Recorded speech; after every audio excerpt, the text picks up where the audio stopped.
Hi everybody, welcome to the CRYENGINE streams. And before we start, I want to say I'm really sorry for the technical issues we were experiencing, but hopefully it's all solved now. And sorry, Let's Sam, hope. to have you keep you waiting here all this time.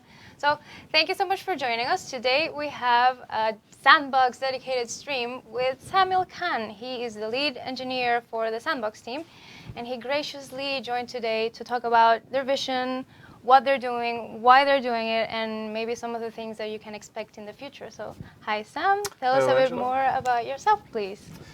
Okay, I am Samuel, as that's been said before. I Now. am Sam. I've been doing these kind of game engine editors for a while now. I've been working in different game projects within Ubisoft, and now I'm doing this here for Crytek.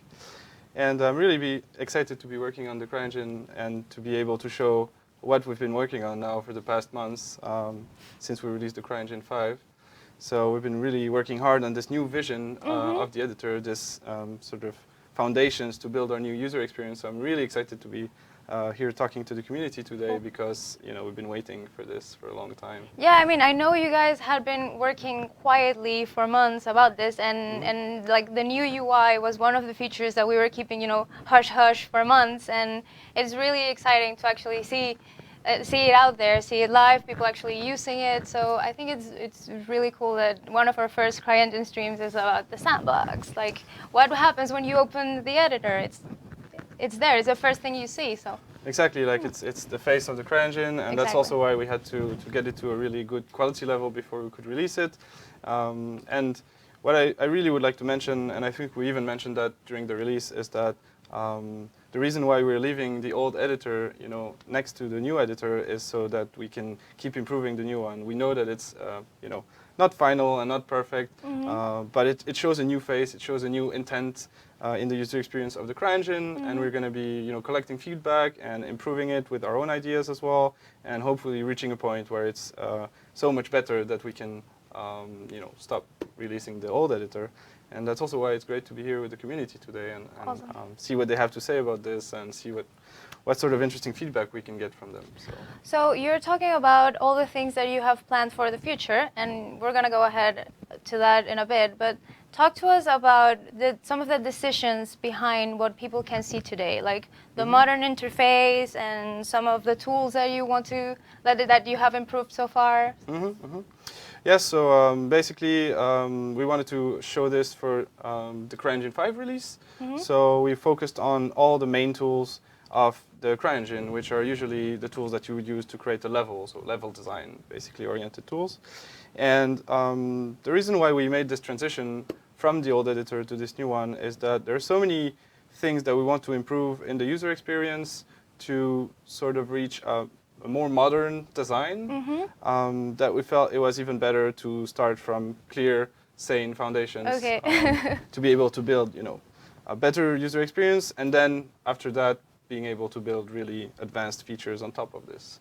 So a lot of the things that's been requested will now be possible once we have a very solid foundation and, building it up with the feedback and sort of support of the users. Okay, so one important question. So you're building the Sandbox, you're rebuilding all the tools, and you're going to be taking community feedback to improve all the stuff that you're still working on.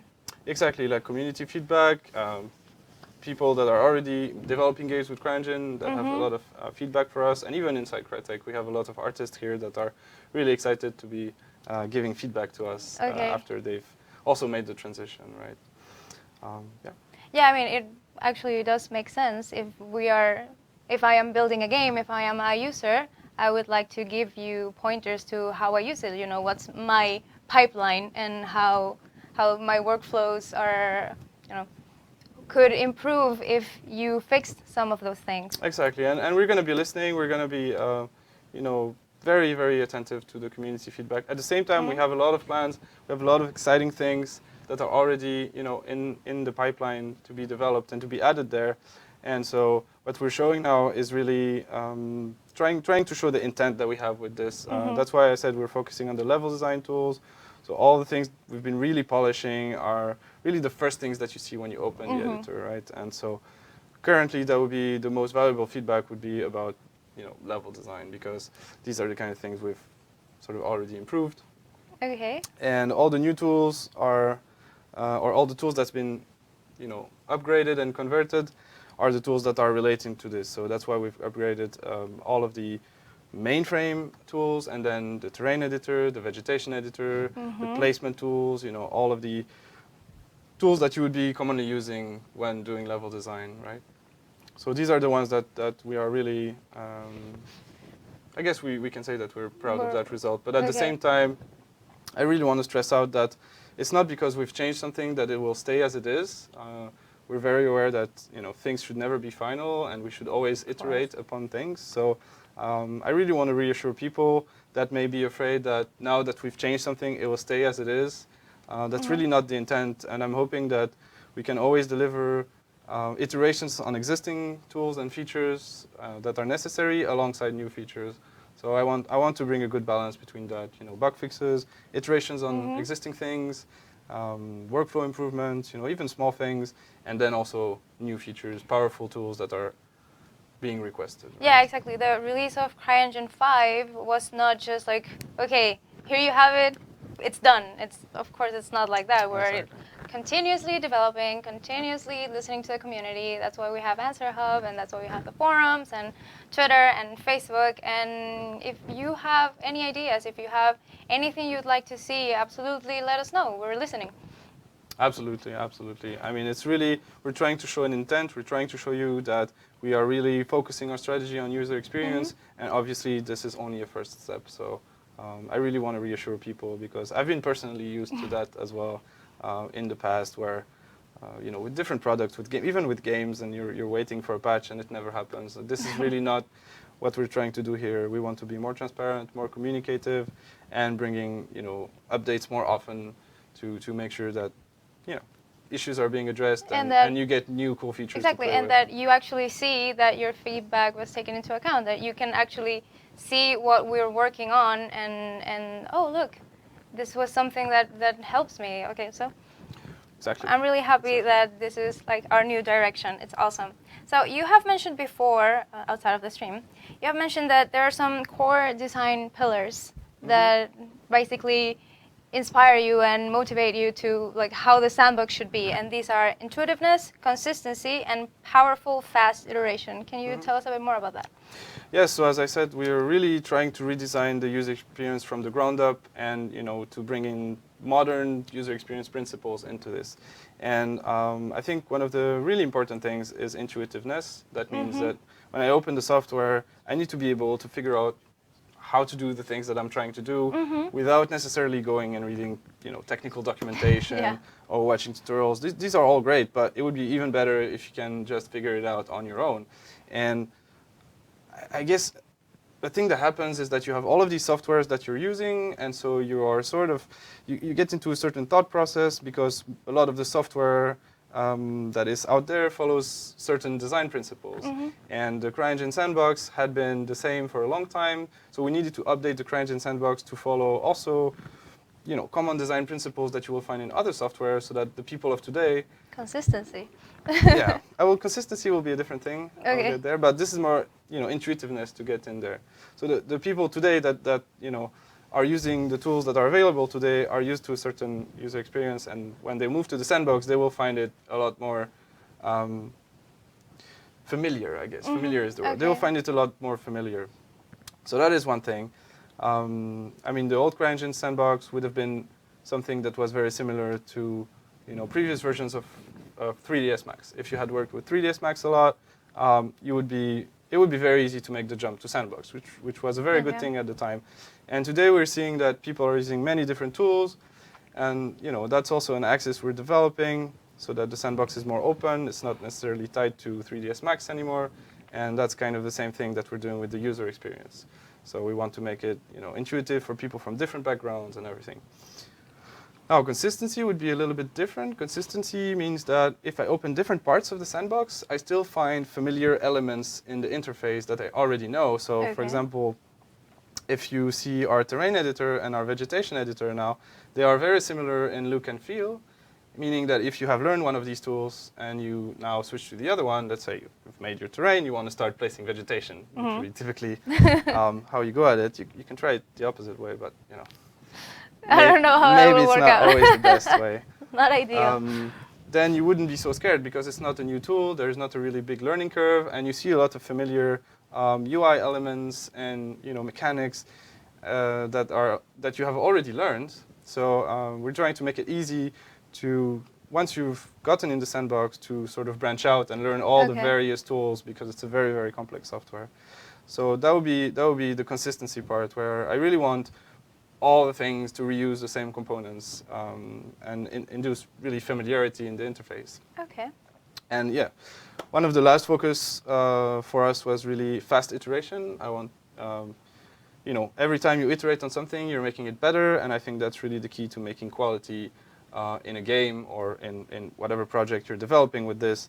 And so if you have slow iteration times, you may be inclined to do less of that, because it's a more frustrating process, it's a longer process, and if you want to polish something, it may be not practical to do it because the iteration time is too long. So having smaller, faster iteration times means that eventually you're going to get a better result that you're more happy with. You can focus on specific tasks. You cannot branch out and get distracted. Exactly. Or maybe you don't have to wait for a long, I don't know, loading time or long processing time for certain things. Or if you have to do that, then I want the sandbox to still be available to you to do different things while the processing is going on. So all of these things are more about design principles. I'm not saying that these design principles are currently implemented everywhere in the sandbox, but they are the principles that guide us when we evaluate what we're doing, and when we see a feature, we compare it to the principles that we have and that we must follow, and we look at, is this new tool intuitive? Is this new tool consistent with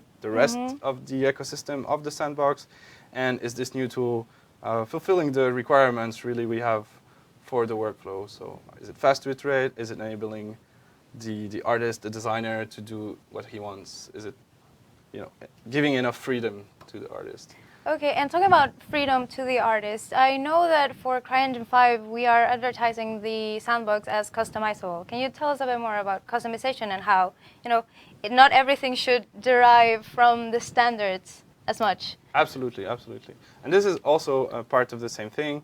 I mean, at first, it should be intuitive to get into the software the way it's designed with all the defaults.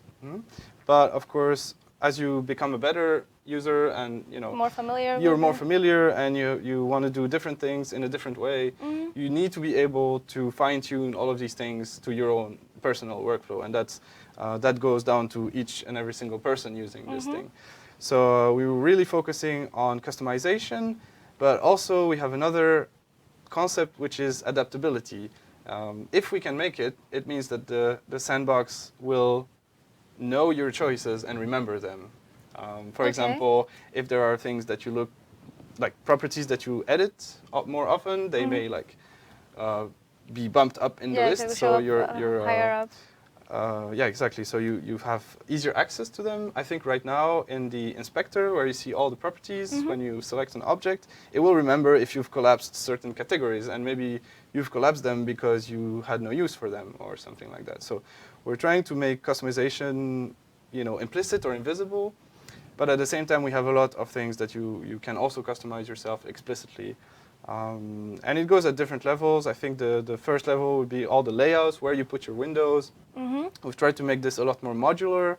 You can already notice this in this current version of the sandbox, that it's a lot more modular. And it has some pros and some cons. If you look at the previous version of the sandbox, we had the roller bar, which concentrated a lot of the functionality there. And people got used to that, and there are a lot of good things about it. But we found that it was better for the future to break out all of these different modules and functionalities and roles that were encapsulated in the roller bar, because all of these things you can now reuse to build different layouts for different types of workflows. And in that way, we're really going to be able to be focusing on each and every different workflow. So even in the current sandbox that we're shipping, we are shipping with a few different layouts. So we have the default layout, which is really targeted at level designers, as I mentioned.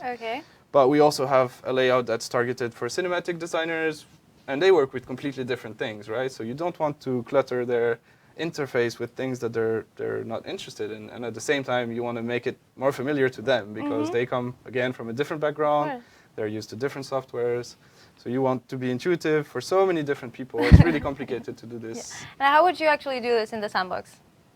What do you mean? To change the layout? To change the default layouts. All right. So we have in the sandbox at the moment we have a little toolbar there where you can choose from all of the layouts that we ship by default. So those are the ones that we are recommending. But of course you can customize it yourself. So you can go to the tools menu and spawn any window that you're interested in your workflow and set them up the way you want. And you can even do more configuration. So why don't we show it actually? Yeah, exactly. We have one of our designers there showing the sandbox. So if you look at this toolbar, this is really where you can choose from one of our layouts that we ship with the sandbox. But then, yeah, this is the animation layout. So this is an example. You can check the cinematic layout. There you go. So there you get a track view down there, which wasn't present in the other layout. And this is obviously the main tool for cinematic workflow. And you get a character tool.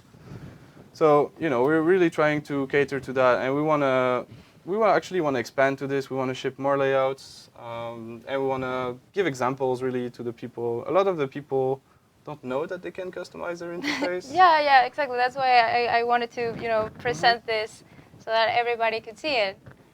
So if we go back to the first layout, the default layout we're shipping, you can clearly see also our new direction.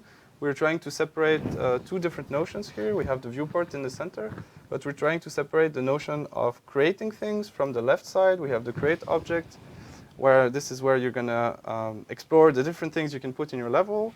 And this is how you place things in your level. And we have the level explorer, which describes the scene, describes the level. So on the left side, we have creating things. And on the right side, we have editing things. So once you have placed things, you can select an object, and you can see properties of that object, right? And actually, this is how I work on my machine, at least. I put all of my editing tools on the right side, and most of the editing tools are optimized for this vertical layout. Okay. So we really want, again, this is about familiarity. Like if I want to edit something, I can always expect that my editing tools will be there on the right side. So this is kind of the direction we're taking, and we really wanted to experiment with this layout with two panels instead of one. Even though it reduces a bit the viewport, it enables us to have a clearer interface with less switching from tab to tab, and we can make the controls a little bit bigger, a little bit clearer to people that maybe are not so used to the engine. So yeah, but in terms of customization, I think layout is really like the first thing you need to do is really have an optimized layout for your workflow. Then there are even deeper levels of customization you can have. You can obviously customize the toolbars. So as demonstrated here, if you right-click on the toolbars, you can then open this editor here, and you can create your own toolbars. You can add commands to this, and you can even, they save out to a file, right? So I can send you my file with my toolbar, and you can get my toolbar. So if I make a toolbar for, I don't know, cinematic designers that is very custom to my game, then I make it once, and then I just publish that. Well, you just add whatever you need. So. Yeah, and you only need to do it once. That's the nice thing with all of these layouts and toolbars is that they are shareable. So let's say everybody across the same project has a consistent so if you're all working workflow together, feel free to share your customizations, because they're really easy to share. It's just a file to put in the right place, and it just works. Okay. And I think finally another thing that I would really like to mention, because I know some people out there are passionate about this, is the editing of shortcuts. We have changed a few shortcuts in this release, and maybe we'll get into that later. But at least you can find your favorite shortcuts into the keyboard shortcuts editor there, and you can bring it back to whatever you like, right? Exactly. So again, if you're more familiar with a certain software, you can even make the sandbox feel like it's your favorite software. So I really wanna be friendly to people of any background there, and try to make it possible for them to work in the best way. Okay, cool. I like flexibility. Yeah. more flexible, more modular, and really focusing on a more modern user experience. And this is really just the first iteration we're shipping. So we're really excited to see now that this is out there, now that we've taken care of the hard part, we're really excited to see what we can build on top of this. Cool. And you have mentioned before an extensible editor. Can you tell us a bit more about that? Yes, of course. So right now, all of the buttons that you can see and all of the commands that are in the menu, we are actually boiling everything down to a command system, essentially. Okay. So every time you click to a button, it's calling a command. You could go to the console and type the same command, and that would work. And the nice thing about this is that now we can expose these commands to different interfaces, such as Python scripting, right? Okay. You have a lot of people that are doing Python scripting in various content creation tools like Maya or Max. And these guys, they love to add extra tools over their their main software. So we want them to do the same thing in the sandbox. So currently, every single command that's out there is exposed to Python. And we're also investigating in the future bringing a possibility to make native plugins into the sandbox, which will essentially give you full power. But even with Python today, I think you essentially have full power to integrate your own workflows, your own little things into the sandbox. And if some commands are missing, if you're trying to do a specific thing with the sandbox that doesn't currently have the feature for it, then this is something I want to hear about. Give us what's missing, and we'll see if we can add the command, because this is why we've built this. Yeah. So what can we expect in the future? So what will we be able to do next? Yeah, as I said, I mean, in the future, it's kind of a mixed strategy I want to have. I don't want to focus only on bringing great advanced features. I want to focus on really polishing our user experience to the point where we will be really satisfied with it. And I'm very perfectionist, so it will take a lot of work there. I want to iron out some problems that we have. There's always some bugs, there's always things like this, and I want to make sure we're always on top of this, that we're as stable and as polished as we can. But then we always have a lot of great features planned.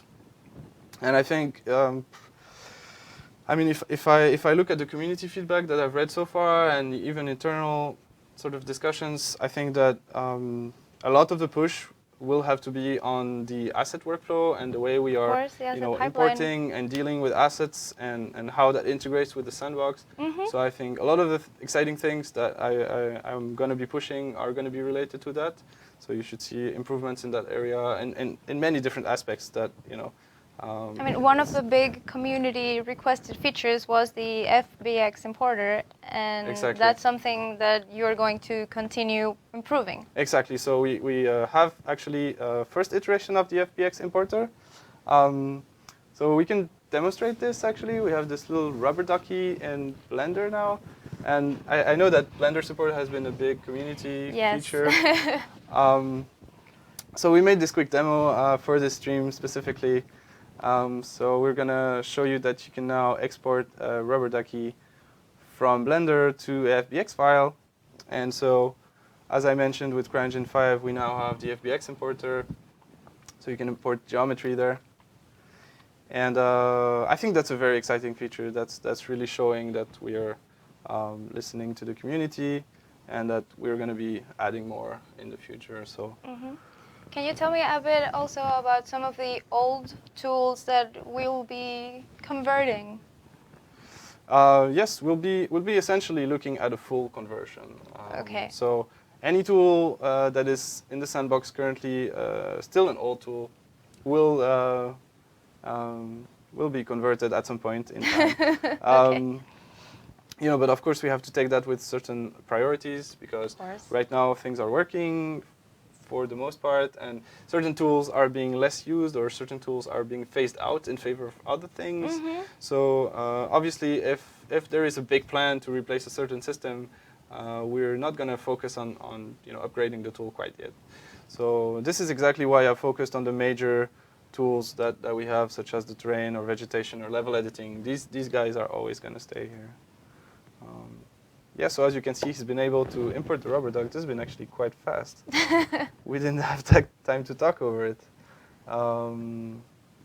But yes, I think this currently supports geometry, and we're going to be looking at adding more and more support to the FBX pipeline. And I know there has been quite a lot of requests to improve the animation pipeline, and this may be a solution that we are, that could improve this workflow with animations. But in general, there are also a lot of other things I want to do around the asset pipeline, such as integrating source control properly, so you can collaborate with other people in a much more integrated fashion and a much easier fashion. I want to make it less error prone to work with your assets. When you have a lot of files on this, it can become really hard to manage. And if you forget to put something in the shared repository, then everything breaks. And I just want to avoid sources of human error and just make it very easy to understand what you're doing with your data, where your data goes, where does it come from, where does it go, how do I share it with somebody else. So that will probably be a big focus. Yep. Awesome. So that's what we can expect as your vision for the future. Yeah, definitely. I mean, we have a lot of things in that vision, but really what I want to stress is that we are focusing on user experience. We're going to be trying to push state-of-the-art editor and game engine there. And there are lots and lots of exciting plans that I can't necessarily talk about today. No, we don't have to. But you should see major improvements in the future, and I think that's great. Then again, some people are always a little bit more careful with changes, and I know that sometimes changes can upset people that are used to their workflow. So we're going to try to, at the same time as we bring in major changes, we're going to try to see if we can still please and support the existing community. Yeah, right? But what's important to say is that, like what you stated in the beginning of the stream, is that all these decisions, all these changes are not arbitrary. It's not like somebody's just making this decision because he just wanted it that way. There is iteration. There is a thought process behind every single change, and we're trying to make things as intuitive and consistent as you were saying before. So we hope this is something that will suit everyone in the long run. Absolutely. And it all comes back to these design principles, right? Yeah. Like another one, and maybe it's not one of the major design principles, but I think another one of this is immersiveness. And I think that's really why I want to integrate all of this flow within the sandbox, because every time you have to go to another software, there is a context switch in your head, and it takes some time. Yes. It takes some time. And every time you have to open something else, go to your disk, and just really, you get out of the experience, you get out of the flow, you get interrupted. This is when you're gonna start, doing something else and losing track of what you were doing. So the more immersive it can be, the more fully featured, and it can be, then the more work you're gonna get done, right? And the more pleasant of an experience it's gonna be. So I really want to make sure that the sandbox covers almost all your needs. Eventually you shouldn't have to use anything else. And it's funny because now we just demonstrated Blender, but we also have our designer tool that enables you to model straight in engine, and this is also sort of a realization of that philosophy that if you could do everything in the engine, maybe it wouldn't be that bad because you are immersed, you are within your level, and you just have less obstacles along the way. Right? And less things to learn. Less things to learn, right? So if the entire thing is very easy to learn and well integrated and fully featured, then why would you want to use anything else? Exactly. And so can I have a little request? I would like to show everybody and people who might have not tested the engine before, somebody will just be watching the stream out of curiosity. So can we do a little showcase of, the layout, the terrain, yeah, vegetation, maybe we can open some a of level. the first steps in CRYENGINE. Yeah, so I've talked about the layout a little bit before, but we could show a level and see how we create terrain and vegetation. But we'll let these guys sort it out. All right, so I think this is a good time to address a couple of the community questions. And Sure. The most pressing community concern is why did we, with the release of CRYENGINE 5, why did we release engine source code, but we have not released editor source code yet? And I know this is something that you personally wanted to address to the community. Of course, of course. I mean, this is really part of the business model was to release source code, and we have released engine source code. I think one of the main reasons why the editor source code currently is not available is because we are undergoing such a major transition, and we are considering releasing the editor source code. But at the same time, if you would start really working with this today, it would be very difficult for you because we are making so many changes that you would constantly need to adapt and change the things that you do. So let's say you would develop an editor feature for your game, but that editor feature may stop working very fast because we're still transitioning, and a lot of the things are really user-facing now. So we have the user experience or the beginnings of the user experience that we want, but on the code side, a lot of things are changing. So I think it will be a lot more valuable to the people once this is more stable in terms of the number of and the gravity of the changes that we're making in the backend. And at that point, we will really be considering releasing that to the public. So I think I understand where they're coming from because you want to have access to everything. But at the same time, in this case, I think it's better to be patient because the result is going to be better. And when we are confident we are done with the transition, all of the contributions from the community will be extremely valuable. But today, it probably wouldn't help necessarily. So can we guide people around through what Alex is doing right now? Yeah, so I think he's painting terrain. He's creating little terrain layers there where you're going to be able to assign textures. And this is really how you would normally work. So you would model with the sculpt tab. If you look at the terrain editor, there is a sculpt section with different tools. You can create, you can elevate or lower terrain. You can flatten, you can smooth. So this is how you're going to create your mountains and hills and elevation. You could also decide to import height maps if you want to edit this height map in a third-party software like Photoshop or something like that. But in this case, we've chosen to do it in the engine. One of the nice things we added for this is that we made sure that all the brushes work the same way. Okay. In the old editor, some brushes worked a little bit differently, and now all the brushes actually work the same way. We have also a shortcut for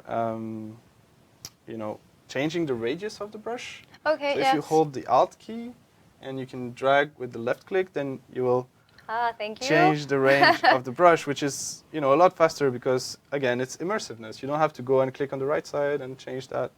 So we're really trying to add a lot of things like this.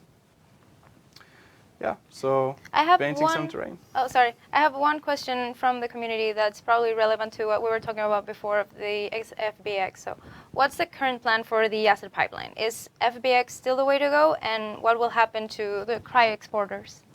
Right, okay. So, I mean, it really depends where you are right now, I would say. Okay. If you're in the middle of developing your game and you're already using the Cry exporter and that works out for you, then there's not really any reason to switch. If all the features are supported for you, then there's not really any reason to switch to FBX. The reason why FBX could be useful would be if you want to use something that doesn't have a Cry exporter, such as Blender, as we mentioned before, and that's supported. So currently we will still support both, and I don't see any point in time where the exporters would be removed unless we can support the same set of features in another way. So really, if you're currently working with 3ds Max and the exporters, you have nothing to fear. I mean, this workflow will always be supported. This is how we work internally. A lot of our artists here are using 3ds Max. So I don't think that will not be supported. At the same time, the FBX is definitely a focus. So if you are relying on FBX, today there are certain things you can do, certain things you can't do. But we will be looking to add full support for that as we go. So I would say both are supported. If that's an okay answer. For now, yes. Okay, right. So yeah, both are supported, and whatever path you choose, we will still make sure that you can keep producing content. That's obviously the point of the tool. Awesome. What are they doing now? Oh, trees. They're going to be placing vegetation. Yeah. So this is the kind of things you want to be doing. At first, like placing broad strokes of vegetation. Oh, there's a little glitch there. And once you've done that, maybe you want to start really placing your logic, level logic, and flow graphs and everything. But I think the vegetation tools and the terrain tools are some of my favorite ones because it's very visual. And you know, when I was testing this build for the GDC development, I was really playing around with those two. Those were my favorites. Okay. Basically, this one's and CryDesigner because I'm not a modeler, but it was really interesting to be able to model nice things. Oh yeah, well, for the people who don't know, while we were at GDC, we were showcasing some of the new technology for CryEngine 5, some of the new features, and Samuel was there along with some other people from the engine team, and he was actually showcasing the sandbox, the new sandbox in a station. So every attendee could just come over, ask questions, and get a live demo of what we're doing. So yeah, if you ever happen to be at GDC, just come and say hello, and we'll be happy to show you what we've been working on. It was a lot of people coming and asking questions, but you know, I painted a lot of trees, basically, and a lot of different types of vegetation. But it always looks nice with lots of vegetation. So do you want to answer some more questions from the community? Sure, of course. Okay, let's see. Okay, any plans for in-engine Vertex painting or a node shader editor? Okay, so those are two very, very ambitious features. And I can tell you that I've heard and I've been in discussions about this. So we're definitely aware of these things being a possibility. What I would say at this point in time is that we are really focusing on improving our user experience and really creating solid foundations for the sandbox. Once these things are established, we can really be pushing the limits. But I don't think this should be a concern of today. Okay. I really think we want to focus on pushing the sandbox to a level where it's complete, it's fully transitioned to the new user experience, and we have a very solid asset pipeline. And then, you know, I really want to add very powerful features like this.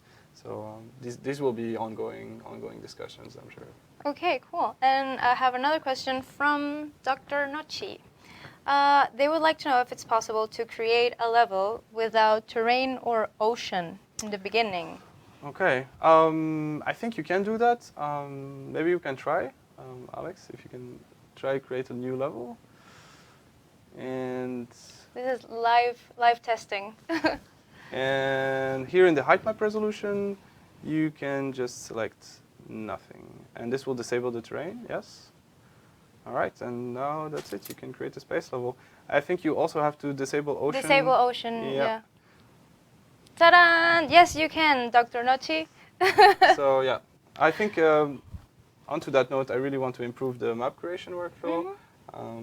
So what I would really like to do is basically so that you can create certain templates for maps. So let's say, I don't know, a space, templates. a space level. That's a familiar word from the community. Okay. Well, you can use templates for many things, I guess. But yeah, you would create some maps that you would want to be base maps you can create many of. And you would just save that in a specific location. And in your file new map dialog, then you could choose to create a completely empty map or one of those templates that you've saved. So I think this is definitely something I have on my roadmap. Yeah, not everybody wants to have like an island level. Some people want to have like a sci-fi I know, game. And you could actually make complex levels that are already ready, you know, that already have some, I don't know, flow graph elements or, you know, even more advanced levels that are ready for use, right? Okay, cool. So another question from the community, from It's Clemmy. Are you going to support 4K displays in the future? The short answer is yes. Yes, we are looking at supporting high resolution displays. It's a bit tricky. It's a bit of work to do that, but we are definitely looking at it. Okay, one more. Okay, so what's the current plan for UI and video textures, given Scaleform is a bit problematic?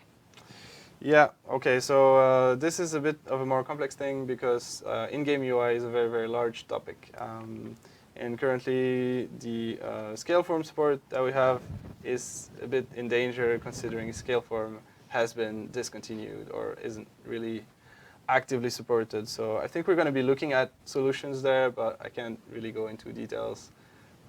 There will be ongoing talks. I think UI is a big topic, and we internally are very aware that it's a big topic. But which direction it's going to go, it's a bit early to say. Okay, so I'm going to request the people watching right now, can you ask your questions on the Twitch chat so we can see them? And we still have some questions here from the forums and that we've gathered before, but speak now or forever hold your peace. Basically, like you have Sam here right now, so if you could please go to the chat and show us your questions.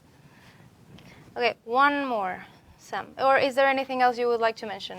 Like, Go for it. I mean, if there is something that pops in my head, I'll tell you something. Okay, maybe some tips and tricks popping out of your head, like something you maybe somebody doesn't know yet. I know I had prepared some, but now I don't remember.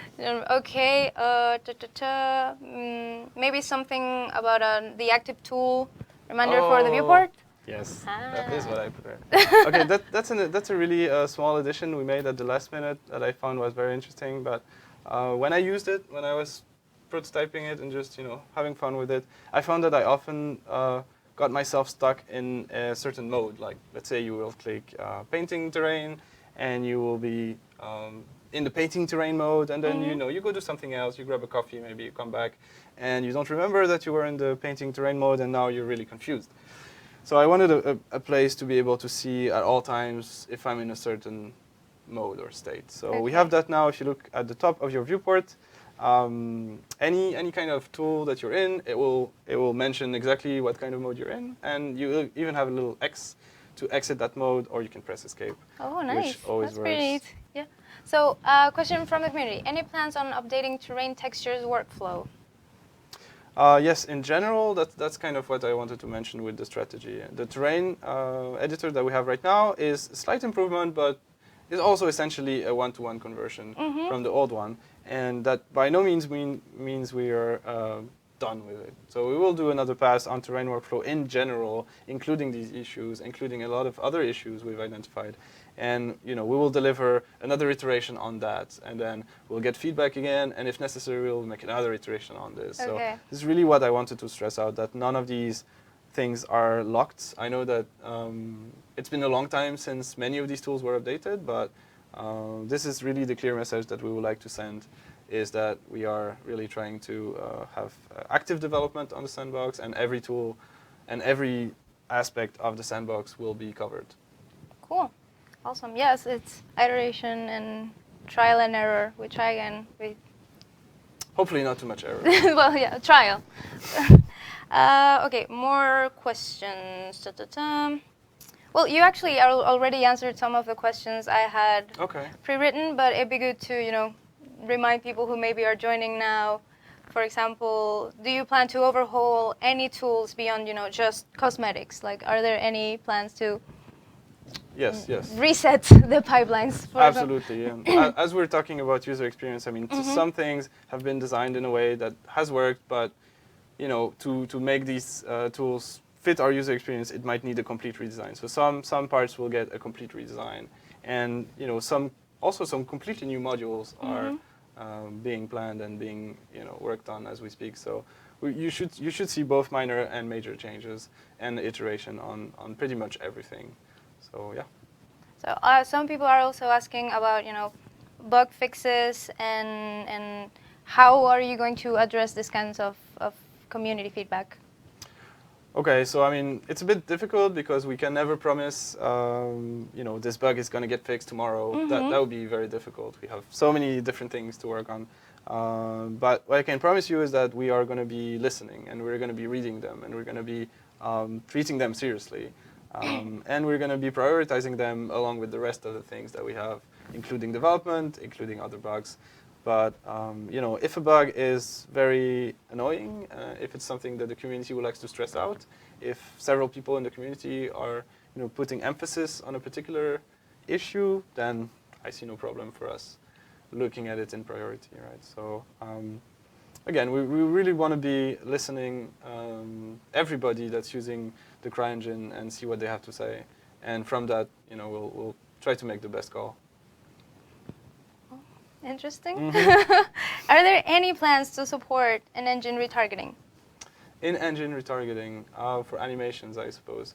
I'm not sure actually. This would not be a question for me to answer, but I'm sure the animation team has exciting plans coming in the future. And I know the animation pipeline has been also a heavily requested feature, or updating the animation pipeline.